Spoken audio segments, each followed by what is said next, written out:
الحياء من الإيمان. اعوذ باللہ من الشیطان الرجیم. بسم اللہ الرحمن الرحیم. Jamaat Islami Hind national women's wing کے سیکریٹری شائستہ رفعت صاحبہ، سینشین پر تشریف فرما محترم خواتین، یہاں موجود محترم حاضرین، السلام علیکم ورحمۃ اللہ وبرکاتہ. morality is freedom، یہ جو کیمپین پچھلے ایک مہینے سے جماعت اسلامی ہند وومنس ونگ کی طرف سے چل رہا ہے، میں تو مبارکباد دیتی ہوں. morality، اگر اخلاق کی ہم بات کریں تو نبی کریم صلی اللہ علیہ وسلم کی زندگی ہمارے لیے سب سے بہترین مثال ہے. انہوں نے اپنی زندگی اخلاقی اصولوں پر عمل کرتے ہوئے معاشرے کو ناانصافی اور ظلم سے نجات دلائی. آج کل جو ہمارے ملک میں بڑھتے ہوئے rape cases, sexual assault, domestic violence اور جو عورتوں کے ساتھ سلوک کیا جاتا ہے، اس کو نظر میں رکھتے ہوئے جماعت اسلامی ہند وومنس ونگ نے یہ ایک مہینے کا کیمپین چالو کیا.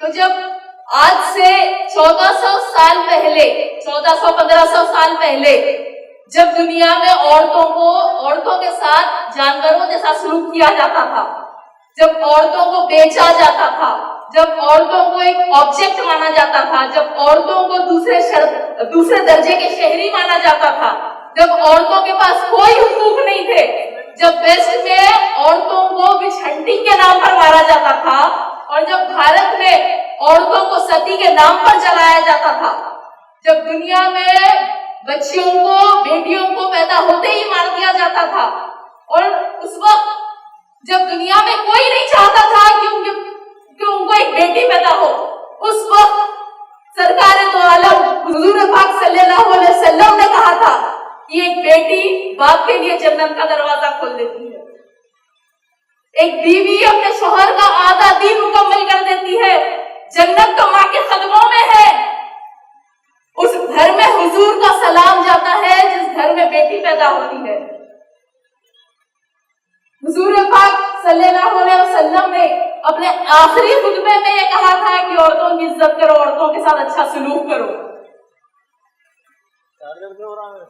دنیا میں سب سے پہلے مسلمان ہونے والے ایک عورت تھے، اسلام کے سب سے بہترین اسکالر ایک عورت تھے، اسلام کے لیے سب سے پہلے شہید ہونے والے ایک عورت تھے، اسلام کے بہترین مجاہدین، بہترین وارئرز میں سے بھی ایک عورت تھے. حضور کی پہلی اہلیہ بی بی ختیجہ ایک بزنس وومن تھے. حضور کی دوسری اہلیہ بی بی عائشہ ایک بہترین اسکالر، ٹیچر تھے، وہ حدیث تشریح کرتے تھے. کربلا کے بعد حضور کی نواسی بی بی زینب نے قیادت کا کردار سنبھالا اور یزید کے خلاف وکالت کی. قرآن یہ کہتا ہے کہ men and women are equal. Men and women are equal, but they are not same. برابر ہے لیکن الگ الگ ہے. دنیا میں سب سے پہلے عورتوں کو پراپرٹی اور انہیریٹنس کے رائٹس اسلام نے دیے. اسلام میں عورت کو یہ حق دیا ہے کہ وہ اگر وہ چاہے تو پیسہ کما سکتی ہے، لیکن اس کے لیے اس کو کوئی کچھ نہیں ہے، ان پہ کوئی ذمہ داری نہیں ہے. unlike men، ان کی ذمہ داری ہے گھر والوں پر خرچ کرنا، لیکن ایک عورت کی ذمہ داری نہیں ہے کہ وہ اپنا کمائے وہ پیسہ کسی پہ خرچ کرے. آج سے 1400 سال پہلے عورتوں کو ووٹنگ رائٹ دیا گیا تھا، وہ سوال بھی کرتی تھی، جنگ بھی لڑا کرتی تھی. اسلام نے عورتوں کو ایجوکیشنل رائٹس دیے. اسلام میں عورت اپنی پسند کا نکاح کر سکتی ہے. اسلام میں جہیز کا کوئی کانسیپٹ نہیں ہے، مہر کا کانسیپٹ ہے. نکاح کے لیے جہیز واجب نہیں ہے، جہیز کمپلسری نہیں ہے، لیکن مہر کمپلسری ہے.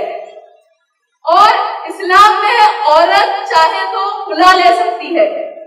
اسلام نے عورتوں کو مینٹیننس کا رائٹ دیا ہے عدت تک.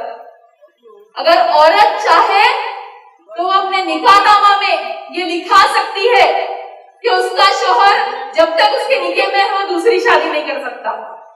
تو ایک عورت کو جتنی آزادی چاہیے تھی وہ اسلام دے چکا ہے. اگر اس سے زیادہ اس کو کچھ چاہیے تو آزادی نہیں، بے حیائی ہے.